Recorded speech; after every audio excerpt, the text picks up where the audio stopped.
আজকে আপনাদের জন্য নিয়ে এসেছি একেবারে ঘরোয়া স্টাইলে চিকেন কারি রেসিপি। খুব তাড়াতাড়ি বানানো যায় আর খেতেও হয় দারুণ।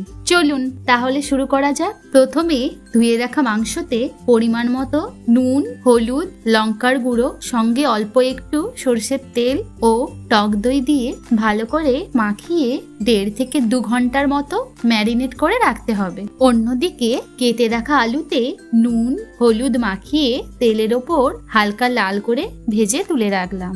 এরপর শিলে লবঙ্গ, এলাচ, দারুচিনিকে অল্প থেতো করে নিলাম। এরপর কড়াইতে আন্দাজ মতো তেল দিলাম এবং তেল গরম হয়ে গেলে তার উপরে চিনি, তেজপাতা ও থেতো করে রাখা গরম মশলা দিয়ে দিলাম। এরপর কুচানো পেঁয়াজগুলি দিলাম। পেঁয়াজ হালকা ভাজা হয়ে গেলে টমেটো কুচি অ্যাড করলাম।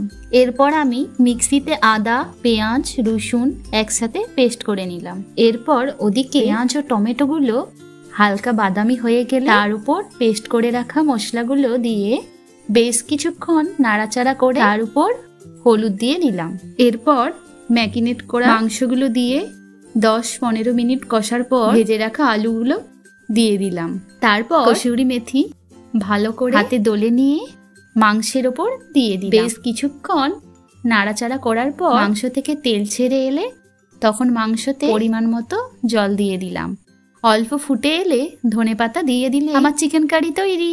কেমন লাগলো কমেন্টে জানিয়ে